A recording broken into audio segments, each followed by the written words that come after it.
Hello दोस्तों, नमस्कार। मैं Naresh Kumar Sahu our study YouTube channel पर आपका स्वागत करता हूं। दोस्तों, आज हम बात करने वाले हैं राजस्थान के एकीकरण के बारे में, क्योंकि राजस्थान के एकीकरण को विद्यार्थियों में याद रखने में बहुत ज़्यादा कन्फ्यूज़न होती है। लेकिन आज के इस वीडियो में मैं आपको एक ऐसी ट्रिक बताऊंगा, बस एक ही ट्रिक में, और वो ट्रिक लगभग कितनी होगी, 10 मिनट की ट्रिक होगी, और उस 10 मिनट में आप राजस्थान के एकीकरण में से प्रत्येक क्वेश्चन को आसानी से याद रख पाएंगे। और वो ट्रिक है जो मैं आपको इसी वीडियो में याद करवा दूंगा। आपको उसे ज़्यादा याद करने की भी ज़रूरत नहीं है, बस मैं आपके सामने ट्रिक लिखूंगा और इस प्रकार लिखूंगा कि आप सोचेंगे यार ये तो बिल्कुल आसान है, और उस ट्रिक से पूरा राजस्थान का एकीकरण है जो आसानी से याद होगा। ये मेरी आपसे गारंटी है। बस आपको क्या करना है कि इस वीडियो को शुरू से लेकर अंत तक पूरा देखना है। राजस्थान का एकीकरण याद करवाने की मेरी गारंटी है। तो दोस्तों, राजस्थान के एकीकरण को शुरू करने से पहले बस आपको मैं एक बात कहना चाहता हूं कि मेरे YouTube चैनल पर अगर आप पहली बार आए हैं तो इस YouTube चैनल को सब्सक्राइब कर लीजिएगा, क्योंकि इस YouTube चैनल पर मैं ऐसे बहुत से वीडियो है जो ट्रिक के साथ मैं अपलोड करते रहता हूं, जिससे आपको कोई भी कंपटीशन एग्जाम में ये याद करने में बहुत ज़्यादा आसानी होती है। क्योंकि आप है जो पूरा हिस्ट्री जो उसकी पढ़ते हैं तो आपको याद नहीं रह पाता है, लेकिन आप उसी चीज़ को किसी ट्रिक के साथ पढ़ते हैं तो वो कॉन्सेप्ट आपको आसानी से याद हो जाता है और आप कभी उसे भूलते भी नहीं है।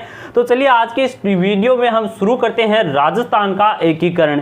तो दोस्तों, राजस्थान के एकीकरण का सबसे पहला सवाल ये एकीकरण को लेकर आता है कि राजस्थान का एकीकरण कितने समय में हुआ। तो सबसे पहले हम वो बात कर लेते हैं। तो राजस्थान का एकीकरण मैं आपके सामने लिख देता हूं कि ये देखिए 8 7 कितने वे, मैं यहाँ पर 14 लिख रहा हूँ, हुए कितने 15 वे, लेकिन आपको 15 नहीं लिखने, 8 7 15 होते हैं लेकिन 14 लिखनी है। क्यों? क्योंकि देखिए ये हो गया आपके वर्ष, ये हो गया महीना और ये हो गया दिन। बस ये तो आपको याद हो गया। राजस्थान के एकीकरण में 8 वर्ष 7 महीने और 14 दिन लगे। बस ये याद हो गया, 8 7 14, ये तो आपको याद हो गया। अब आगे चलते हैं और क्या पूछा जाता है इसके अंदर। तो देखिए हम आगे तो आपको मैं वो मेन ट्रिक बताऊंगा कि उससे आप सारा राजस्थान का एकीकरण एक ही ट्रिक में कैसे याद कर सकेंगे। तो बस एक दो ये बेसिक बातें हैं जो मैं आपसे पहले से डिस्कस कर लेता हूं। समय आपको पता चल गया कितना है। अब आपको एक बात और याद रहनी चाहिए कि राजस्थान का जब एकीकरण हुआ तो उसके अंदर रियासतें कितनी थी, राजस्थान के अंदर एकीकरण के समय कितनी रियासतें थी और ठिकाने कितने थे, तो वो आपको याद रखनी है। देखिए 19 आपकी रियासतें थी, रियासतें हो गई 19, ठीक है। और ठिकाने कितने थे, 3 ठिकाने थे, ये आपको याद रखनी है। देखिए रियासतों के बारे में तो हम इस वीडियो में बात ही करने वाले हैं कि इन रियासतों को मिलाकर इसके सम्मिलित करके ही तो राजस्थान का एकीकरण हुआ था, और आज जो वर्तमान राजस्थान है ये स्वरूप में आया था। तो इसे हम आज के इस वीडियो में बनाएंगे, कैसे बना वो सारी जानकारी मैं आपको बताऊंगा बस एक ही ट्रिक में। तो इन ठिकानों के बारे में बात कर लेते हैं। वो ठिकाने कौन कौन से थे, तो इन ठिकानों को देखिए बस आपको एक नाम याद रखना है। वो कौन सा है, वो है नकुल, ये आपको नाम याद रखना है। और ये कौन कौन से ठिकाने हो गए, नए से आपको करना है नीमराना, ठीक है, नए से हो गया नीमराना, कू से हो गया कुशलगढ़, कुशलगढ़, ठीक है, और लय से हो गया आपका लावा। तो ये आपके 3 ठिकाने हो गए, ठीक है। तो ठिकानों के बारे में हमने बात कर ली। अब आगे हम बात भी करेंगे कि इन्हें किस किस चरण में इन्हें सम्मिलित किया गया था। अब मेन बात करते हैं हमारी, जिसके लिए आज मैं आपके लिए वीडियो बना रहा हूं, क्योंकि कई दिनों से मैं सोच रहा था कि यार ये ट्रिक है जो मैं आपके साथ शेयर करूं, जो आपको भी अच्छा लगे और आपको भी याद करने में आसानी हो। तो देखिए राजस्थान का एकीकरण कितने चरणों में हुआ, ट्रिक स्टार्ट हो रही है। देखिए राजस्थान का एकीकरण कितने चरणों में हुआ, तो वो बताइए आपको याद भी होगा। देखिए 1 2 3 4 5 6 7, राजस्थान का एकीकरण 7 चरणों में हुआ। आपको याद भी होगा, याद नहीं है तो आप याद रख लीजिएगा, 7 चरणों में राजस्थान का एकीकरण हुआ था। अब देखिए हम बात करते हैं कब हुआ, महीना कौन सा था, वर्ष कौन सा था, क्योंकि पूछ लिया जाता है कि जो राजस्थान का चौथा चरण है इसकी जो किस समय इसकी डेट क्या थी, कब इसका एकीकरण हुआ। तो इस प्रकार से आपसे जो सन पूछ लिया जाता है, महीना पूछ लिया जाता है, दिन पूछ लिया जाता है, तो उसकी बात करते हैं। तो देखिए सबसे पहले आपको क्या करना है, आपको बस मान लीजिए मेरा मोबाइल नंबर याद करना है कि हम बात करते हैं कि मेरे मोबाइल नंबर के बारे में, कि मेरा मोबाइल नंबर है जो मैं बता देता हूं कि ये है, देखिए 18 25 18 30 15 26 1। ये इतने नंबरों का मेरा मोबाइल नंबर है। आप इसे कुछ भी समझ लीजिए, बस आपको ये याद रखना है 18 25 18 30 15 26 1। 18 25 18 30 15 26 1 हो गया। अब आपको एक बात और याद करनी है, देखिए मैं यहां पर लिख देता हूं, मामा अम्मा मजनू। बस ये याद रखना आपको, मामा अम्मा मजनू। अब इसे कहां पर अप्लाई करेंगे, 18 25 18 30 15 26 1 याद हो गया। इसे इस प्रकार लिखिए, देखिए 18 25 18 30 15 26 1 लिख लिया। अब आपको ये छोटी सी बात मैंने लिखी है, मामा अम्मा मजनू। देखिए ये छोटा सा शब्द है, ये आपको वाक्य तो याद हो ही सकता है। इसे लिखेंगे कैसे, तो आप इसे इस प्रकार लिखिए, माँ अम्मा मैं जनू। ये देखिए लिख दिया, मामा अम्मा मजनू लिख दिया। अब आपको क्या करना, अब आपको याद करना है इसकी जो, देखिए मैं पहले इन्हें संपूर्ण कर देता हूं कि माह से क्या हुआ। आपको ये कंफ्यूज हो रहा है यार माह से क्या है, तो माह से आपका महीना आता है मार्च, ठीक है। अब इस माह से भी आपका मार्च आता है, जहां पर आपको मार्च दिखाई दे मार्च। देखिए ऐसे आपका महीना होता है अप्रैल, और मार्च से फिर आ गया आपका मार्च। तो देखिए ये मैं लिख देता हूं मार्च। अब देखिए मई से क्या हुआ, तो मई से होता है आपका मई, तो मैं यहां पर मई बना देता हूं इसे। और जैसे सिर्फ एक महीना आता है जनवरी, तो देखिए ये हो गया जनवरी, ठीक है। अब नू से आपका कोई महीना ही नहीं होता है, तो नू से छोड़िए, नए से भी तो होता है कि नए है इसके अंदर, तो नए से आपका हुआ नवंबर। तो देखिए मैं यहां पर बना देता हूं इसे नवंबर। देखिए मैंने आपको डेट याद करवा दी है कि ये इनकी डेट है, ये इनका महीना है। अब आपको याद करना है सन, बिल्कुल आसान है, ये सन तो है ही बिल्कुल आसान। इसे कैसे करेंगे, 3 आपको 48 लिखना है, 48 लिखना है, और 2 आपको 49 लिखना है, 1 आपको 50 लिखना है, 1 आपको 56 लिखना है। वो कैसे लिखेंगे, देखिए मैं इसके सामने लिख देता हूं 48, इसके सामने भी 48 लिख देता हूं, इसके सामने मैंने आपको कहा 3 बार लिखना है 48, तो देखिए ये लिख दिया। अब आपको 2 बार लिखना है 49, तो ये 2 बार लिख देता हूं 49। 1 बार लिखना है आपको 50, तो ये लिख देता हूं 50। 1 बार आपको लिखना है 56। बस आपकी जो ईयर है वो याद हो गई। तो देखिए 3 बार 48, 2 बार 49, 1 बार 50, 1 बार 56 लिख दिया। अब आपको ये तो कॉमन सेंस वाली बात है कि इसके साथ आप कौन सी शताब्दी लगाने वाले हैं। आपको ये तो पता ही है कि राजस्थान का एकीकरण है जो भारत आज़ाद होने से पहले हुआ था या फिर बाद में। भारत आज़ाद कब हुआ था, 1947 को हुआ था। तो ये आपकी सोचने वाली बात है कि जो राजस्थान का एकीकरण है वो भारत आज़ादी के बाद हुआ था। 1947 में भारत आज़ाद हुआ, 1948 में एकीकरण शुरू हो गया। तो इसके साथ आप 1900 लगाएंगे, देखिए ये 1900 लगा देता हूं, ये हो गया आपका जो सन है। 7 चरणों की जो सन होती है, जो दिन महीना, वो सारा आपको याद हो गया है। बस आपको करना क्या है, 7 चरण है, 1 से लेकर 7 तक गिनती लिख दीजिए। अब देखिए आगे आपको क्या करना है, 18 25 18 26 15 26 30 15 26 1, 18 25 18 30 15 26 1 ये लिख दिया। तो ये हो गई आपके दिन। अब महीना कैसे याद करेंगे, मामा अम्मा मजनू, आपके महीने याद हो गए। और सन है जो 3 48 लिखना है, 2 49 लिखना है, 1 50 लिखना है और 1 56 लिखना है, आपके वर्ष याद हो गए। अब देखिए विद्यार्थियों को सबसे ज़्यादा परेशानी होती है जो इसके नाम है, 7 चरणों के उन नामों को याद रखने में, क्योंकि इसके नाम है जो मिलते जुलते से हैं, भूल जाते हैं कि ये यार चौथे का या फिर तीसरे का है। इस प्रकार से नामों को याद रखने में कंफ्यूज होता है। तो अब उसकी भी मैं आपको एक ट्रिक बता देता हूं। तो देखिए आपको मैं एक मैप के द्वारा बताने की कोशिश करता हूं। मैं यहाँ पर एक छोटा सा मैप बना देता हूं। ये देखिए आपको एक राजस्थान का मैप दिखाई दे रहा है, इस प्रकार से आपका चतुष्कोणीय राजस्थान का मैप है। इसके अंदर देखिए जो एकीकरण करने की जो वल्लभ भाई पटेल की जो टीम आ रही थी वो आई दिल्ली से।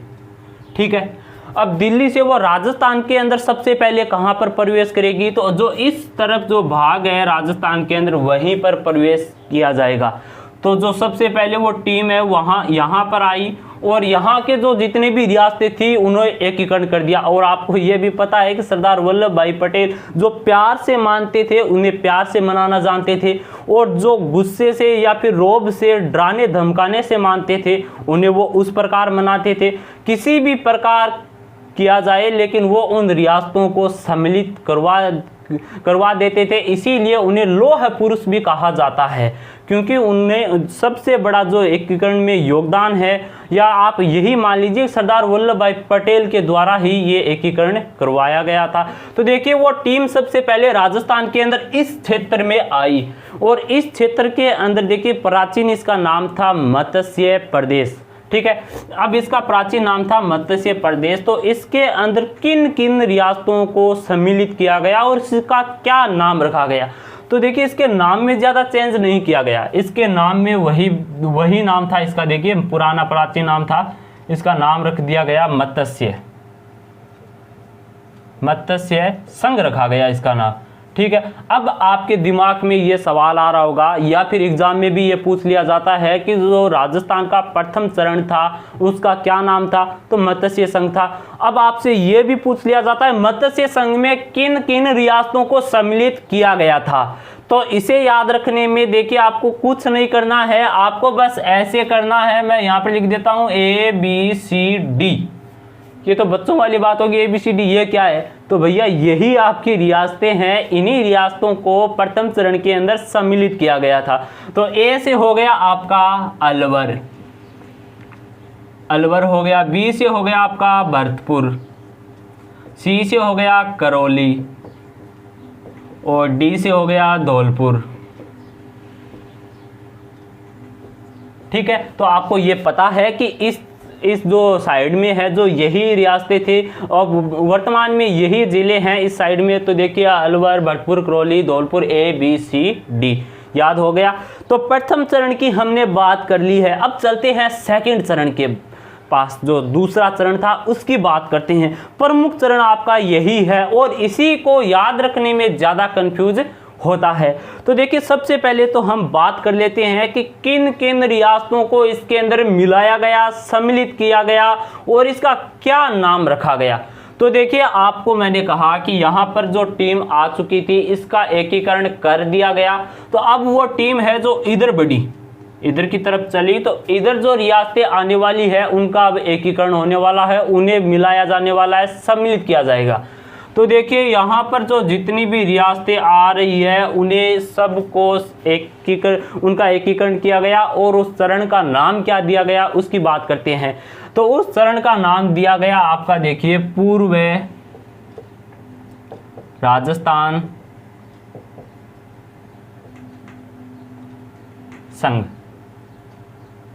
ठीक है, पूर्व राजस्थान संघ इस दूसरे चरण का नाम दिया गया। अब आपको यह भी याद होना चाहिए कि सर इसके अंदर है जो किन किन रियासतों को सम्मिलित किया गया, तो इसकी भी एक बहुत ज़बरदस्त ट्रिक है, वो मैं आपको बता देता हूं। उस ट्रिक की बात करते हैं। देखिए मैं ट्रिक बता देता हूं, इसके अंदर 9 रियासतों को सम्मिलित किया गया। उन 9 को आप याद कैसे रखेंगे, तो आपको ये याद रखना है परसा, झाड़ू, बाटो, बुकी को, बस ये हो गई आपकी 9 रियासतें। इन रियासतों को दूसरे चरण के अंदर सम्मिलित किया गया था। तो देखिए मैं ज़्यादा समय न लेते हुए आपको जल्दी से जल्दी समझाने की कोशिश कर रहा हूं, क्योंकि वीडियो काफ़ी लंबा हो जाएगा तो आप भी बोर होने लगेंगे कि यार ये क्या है। तो देखिए मैं आपको जल्दी से जल्दी जो ये बातें हैं, ये ट्रिक है, आपको समझाने की कोशिश करूंगा। और आपको पता तो चल ही गया होगा कि ये ट्रिक है जो आपके लिए काम की है। आप इसे एक बार देख लेते हैं तो पूरा राजस्थान का एकीकरण है जो आपको याद होने वाला है। ये तो आपको इतना वीडियो देखने के बाद पता चल ही गया होगा। तो देखिए इस ट्रिक के बारे में बात करते हैं। देखिए राजस्थान के अंदर एक ऐसा जिला है जो प्रे से शुरू होता है, बस एक ही जिला है। तो देखिए वो कौन सा हो गया, प्रतापगढ़ हो गया। ये आपको पता है। अब देखिए सा से होता है शाहपुरा, शाहपुरा जो रियासत थी वो हो गई आपकी। अब देखिए एक हो गई ये हो गई 2। अब 3 की बात करते हैं, झा से हो गया आपका झालावाड़, ये हो गया आपका 3 नंबर। और डू से हो गया डूंगरपुर, डूंगरपुर ये हो गया आपका 4 नंबर। अब बा से हो गया बांसवाड़ा, तो देखिए इससे हो गया बांसवाड़ा, बांसवाड़ा ये हो गया आपका 5 नंबर। टो से हो गया, देखिए ये टो है, इससे हो गया टोंक, ये हो गया आपका 6 नंबर। अब बू से हो गया बूंदी, ये आता है आपका बू से बूंदी, ठीक है, ये हो गया 7 नंबर। अब की से हो गया किशनगढ़, की से हो गया किशनगढ़, ये हो गया 8 नंबर। और को से हो गया कोटा, ठीक है। तो ये आपको जो 9 रियासतें हैं वो याद हो गई होगी। आपको याद क्या रखना है, परसा झाड़ू बांटो बुक्की को, परसा झाड़ू बांटो बुक्की को, बस आपको ये एक छोटा सा ये वाक्य है आपको याद रखना है, परसा झाड़ू बांटो बुक्की को। मैंने आपको बस क्या बताया, मैंने आपको अभी तक 3 ही लाइनें बताई है और आपका एकीकरण बिल्कुल सही चल रहा है, आपको याद भी हो रहा होगा। क्या बताया है, देखिए 18, 25, 18, 30, 15, 26, एक तो आपको ये याद रखना है, एक आपको याद रखना मामा अम्मा मजनू, जिससे आपके महीने याद होंगे। और एक आपको ये तो याद ही होगा, 3 बार आपको 48 लिखना है, 2 बार 49 लिखना है, 1 बार 50, 1 बार 56, इससे आपके ये याद हो जाएंगे। और दूसरा है जो आपको सब थोड़ा बड़ा है जो वाक्य यही है, और वो तो आपको याद करने की जरूरत नहीं है, ABCD क्या है इसके अंदर याद करने वाला कुछ नहीं है। और इसके अंदर देखिए परसा झाड़ू बांटो बुक्की को बिल्कुल आसान है, ये भी याद हो गया होगा। देखिए राजस्थान के एकीकरण को रटने से ज्यादा आसान ये है, आपको थोड़ा अगर मुश्किल लग भी रहा होगा तो यार इसका तो क्या उपाय है, पूरा आप रटोगे तो उससे तो आसान है कि आप बस ये 2-3 लाइनें हैं जो रट लीजिए, आपका राजस्थान का एकीकरण है जो क्लियर हो जाएगा। तो देखिए ये आपको याद हो गया होगा। दूसरे चरण की हमने बात कर ली है, दूसरे चरण का नाम रखा गया पूर्व राजस्थान संघ, और इसके अंदर कौन कौन सी रियासतों को सम्मिलित किया गया ये मैंने आपको बता दिया है कि ये जो परसा झाड़ू बांटो बुक्की को, इन रियासतों को इसके अंदर सम्मिलित किया गया, ठीक है, याद हो गया। कितनी रियासतें थी, 9 रियासतें थी। अब आप बात करेंगे तीसरे चरण के बारे में। तो देखिए तीसरे चरण में क्या होता है, इसके अंदर मैं बात करता हूं कि इसका नाम क्या रखा गया। तो इसका नाम है जो रखा गया, देखिए मैं पहले बात कर लेता हूं कि इसका जो एकीकरण हुआ वो कैसे हुआ, इसके अंदर किन रियासतों को मिलाया गया, नाम की बात हम बाद में करेंगे। तो देखिए यहां तक एकीकरण हो चुका है, अब वो किधर चलेंगे, जो एकीकरण करने वाली टीम है वो किधर चलेगी, तो वो अब यहां से जाएगी इस साइड। तो यहां पर आपका एक जिला आता है, वर्तमान जिले की बात कर रहा हूं, प्राचीन समय में वहां पर क्या था, वहां पर देखिए वर्तमान की बात कर लेते हैं, वहां पर एक रियासत थी जिसका नाम था उदयपुर। तो देखिए ये उदयपुर है जो अब इस समय वर्तमान में जो जिला है, इससे क्या किया गया तीसरे चरण में, ये तो आपको याद रखना है, जो 2 चरण है ये तो आपके एकीकरण हो चुका है। अब इसके अंदर जो दूसरा चरण है, इसके अंदर क्या किया गया, उदयपुर जोड़ दिया गया, उदयपुर, इसके अंदर उदयपुर जोड़ दिया गया और इसका नाम रख दिया गया, देखिए अब इसके अंदर इसे संयुक्त किया गया है, जोड़ा गया है, तो इसका नाम रख दिया गया संयुक्त राजस्थान।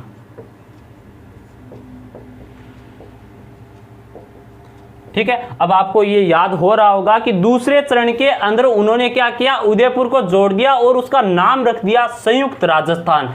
ठीक है, अब आगे चलते हैं, इसके अंदर बस आपको इतना ही याद रखना है। अब बात करते हैं चौथे चरण के बारे में।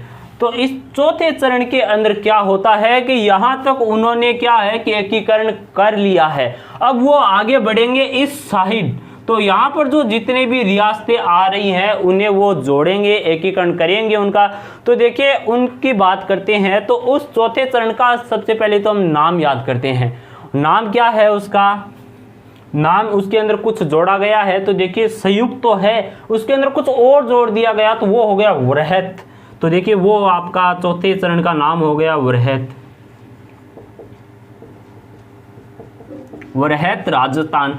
अब इसके अंदर जोड़ा क्या गया, तो देखिए वो जोड़ा किसके अंदर गया है, जो तीसरा चरण था उसके अंदर इन्होंने ऐड कर दिया, क्या किया, जे जे जे बी। अब जो तीसरे चरण के अंदर इन्होंने जे जे बी जोड़ दिया और उसका नाम रख दिया वृहत राजस्थान। ठीक है, याद हो गया। अब आप सोच रहे हैं यार जे जे जे बी क्या है ये, तो इसको भी मैं बता देता हूं, बिल्कुल आसान है। जे से हो गया आपका जैसलमेर, मैं यहां पर लिख भी देता हूं, जे से हो गया जैसलमेर, जे से जैसलमेर हो गया, जे से हो गया जोधपुर, जे से जोधपुर हो गया, फिर एक जे और है आपका, तो इससे हो गया जयपुर, इससे हो गया आपका जयपुर। अब आपका बचा है बी, तो बी से हो गया बीकानेर। ठीक है, तो देखिए जे जे जे बी से आपका क्या हो गया, जे से जैसलमेर, जे से जोधपुर, जे से जयपुर, तो ये आपके 3 जे हो गए और बी से हो गया बीकानेर। तो देखिए आप इसे लिख भी लीजिए कि ये जो तीसरे चरण के अंदर जो क्या जोड़ा गया, जे जे जे बी जोड़ दिया गया और उसका नाम रख दिया गया वृहत राजस्थान। तो देखिए ये आप लिख लीजिएगा, मैं यहाँ से ये थोड़ा मिटा रहा हूँ। 3 जे है और राजस्थान के अंदर वर्तमान में 3 ही ऐसे जिले हैं जिनका जे से नाम स्टार्ट होता है। तो देखिए अब बात करते हैं 5वें चरण के बारे में। तो 5वें चरण के अंदर ऐसा क्या मिलाया गया जो इसका नाम रखा गया, तो अब देखिए मिलाने वाली बात क्या है कि जो भी आपका नया जो चरण बनता है वो कैसे बनेगा, जो पीछे वाला चरण है, जो हम बात कर रहे हैं 5वें चरण की, तो चौथा जो चरण है इसके अंदर कुछ ऐड किया जाएगा और ऐड करने के बाद इसका नया नाम दे दिया जाएगा और वो होगा आपका 5वां चरण। देखिए आप ऐसे देखते ही आ रहे हैं कि तीसरे चरण के अंदर कुछ ऐड कर दिया गया और उसका नाम रख दिया गया संयुक्त राजस्थान, और ये हो गया आपका चौथा चरण। इसी तरह आपके चौथे चरण में कुछ ऐड कर दिया जाएगा और उसका नाम दे दिया जाएगा, वो जो होगा आपका 5वां चरण होगा और उसका नया नाम दे दिया जाएगा। उसी प्रकार देखिए अब आपको क्या करना है कि ये हो गया आपका चौथा, हम चौथे चरण के अंदर देखिए +1 कर देते हैं और इससे आपका 5वां चरण निकल कर आएगा। वो कैसे, मैप के अंदर देखिए थोड़ा, ये है जो देखिए चौथा चरण है, इसका एकीकरण हमने कर दिया है। तो यहाँ से ये बीकानेर वगैरह ये सब कुछ आ गए हैं, तो यहाँ से उन्होंने क्या किया, वापिस इधर आ गए, वो जहां से उन्होंने शुरुआत की थी वहां पर वापस आ गए। मतलब 4 से वो वापस पहले के अंदर चले गए और 4 और 1 को उन्होंने जोड़ दिया। जो संयुक्त राजस्थान ये आपका जो वृहत राजस्थान आपका चौथा चरण है, इसके अंदर उन्होंने क्या किया, मत्स्य संघ को जोड़ दिया, 4+1 कर दिया। तो अब इससे क्या हुआ कि इसे और इसे जोड़ दिया गया और इसे संयुक्त बना दिया गया और इसका नाम है जो अब क्या पड़ेगा, देखिए जो 2 और 3 का नाम है इसे मिलाकर एक बड़ा नाम दे दिया जाएगा। 2 में क्या है, संयुक्त राजस्थान, 3 में क्या है, संयुक्त राजस्थान, और 4 का आपका नाम क्या है, वृहत राजस्थान। और जो 5वें चरण है इसका नाम क्या दे दिया जाएगा, संयुक्त वृहत राजस्थान। तो ये हो गया आपका 5वें चरण का नाम, संयुक्त वृहत राजस्थान। ठीक है, ये आपको याद, 5वां चरण है जो आपको याद हो गया होगा।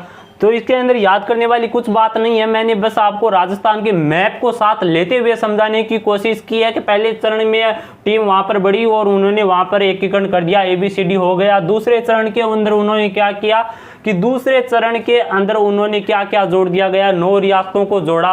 और तीसरे चरण के अंदर उन्होंने क्या किया, दूसरे चरण के अंदर उन्होंने उदयपुर को जोड़ दिया और उसे उदयपुर को जोड़ने के बाद नया नाम दे दिया गया संयुक्त राजस्थान। ये हो गया आपका तीसरा चरण। अब बात करते हैं चौथे चरण की। तो चौथे चरण में देखिए क्या किया गया कि जो तीसरा चरण था उसके अंदर कुछ ऐड किया गया, जे जे जे बी, और उसका नया नाम दे दिया गया वृहत राजस्थान, ये हो गया आपका चौथा चरण। अब बात करते हैं पांचवें चरण की। तो पांचवें चरण में क्या किया गया, 4+1 मतलब चौथे चरण व पहले चरण को मिला दिया गया और नया जो चरण बनकर आया, जो नया नाम निकल कर आया, वो आया आपका संयुक्त वृहत राजस्थान। ये है आपका पांचवा चरण। अब बात करते हैं छठे चरण की।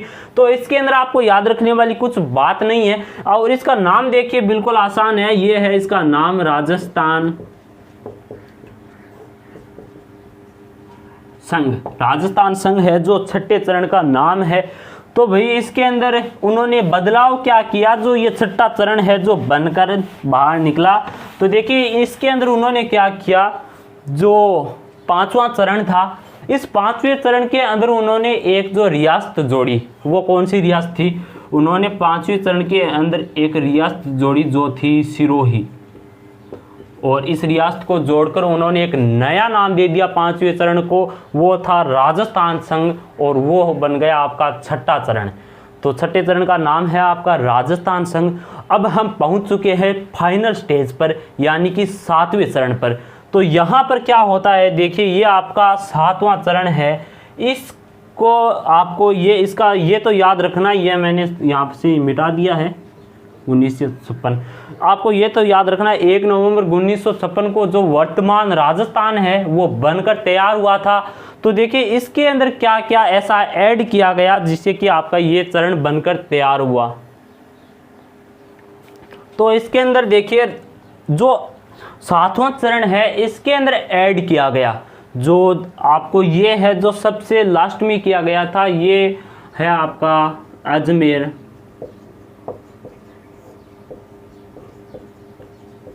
मेरवाड़ा।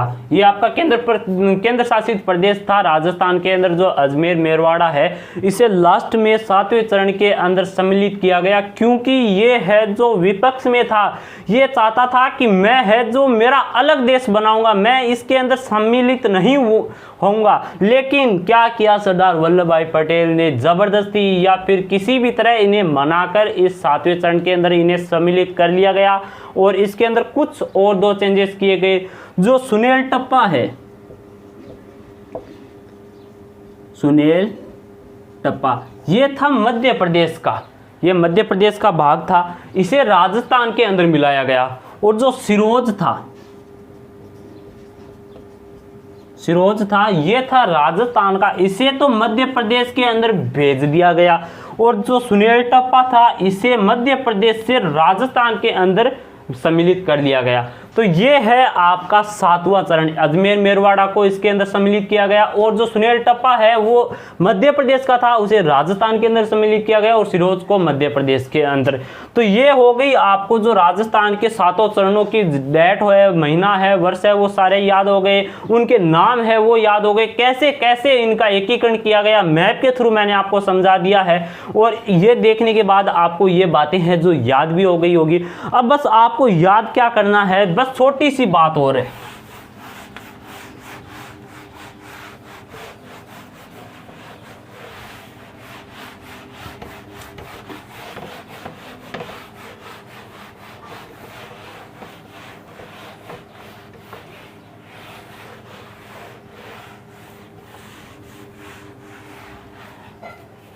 एग्जाम में जो पूछा जाता है उसकी बात करते हैं। देखिए आपसे पूछा जाता है राजधानी, राजधानी हो गया। आपसे ये भी पूछा जाता है उद्घाटनकर्ता, उद्घाटनकर्ता पूछा जाता है। आपसे पूछा जाता है राज प्रमुख, राज प्रमुख पूछा जाता है। और पूछा जाता है प्रधानमंत्री।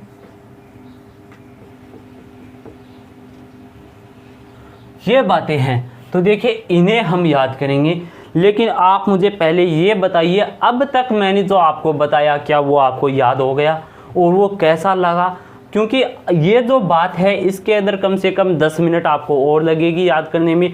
तो इस वीडियो के अंदर मैं आपको ये बात नहीं बताऊंगा। इसका जो कमिंग सून जो पार्ट 2 आने वाला है उसके अंदर बिल्कुल इससे भी आसानी से मैं आपको और बताऊंगा। तो इससे ये छोटे छोटे 2 वीडियो है, 20 मिनट के लगभग वीडियो होंगे दोनों मिलाकर। तो इसके अंदर आपका जो पूरा जो राजस्थान एकीकरण है वो बिल्कुल आसानी से बिना कोई डाउट के आपका क्लियर हो जाएगा। क्योंकि यार राजस्थान का एकीकरण है जो टफ टॉपिक है, इसे अगर हम याद करने बैठे, रटने बैठे तो इसके अंदर या आपको परेशानी हो सकती है। पहली बात तो ये याद ही नहीं होगा, और याद हो भी जाता है तो ये आप कुछ ही समय में भूल जाओगे। एग्जाम के समय आपको याद ही नहीं होगा यार ये चौथे चरण का नाम क्या था, पांचवें का क्या था, ये किस समय इसका एकीकरण हुआ था।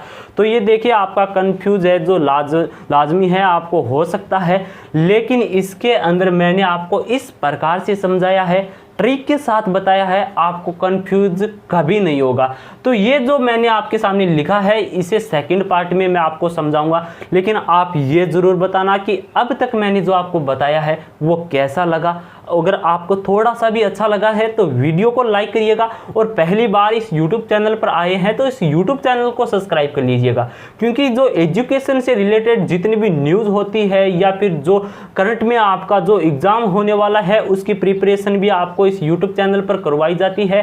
तो अगर आप इससे जुड़ जाते हैं इस YouTube चैनल से तो आपको बहुत ज़्यादा फायदा होने वाला है। आप किसी भी नोटिफिकेशन से चूकेंगे नहीं, आपको सारी जानकारी है जो इस YouTube चैनल पर मिलती रहेगी। तो मैं आपके लिए जल्दी लेकर आता हूँ इसका सेकंड पार्ट। तब तक के लिए धन्यवाद।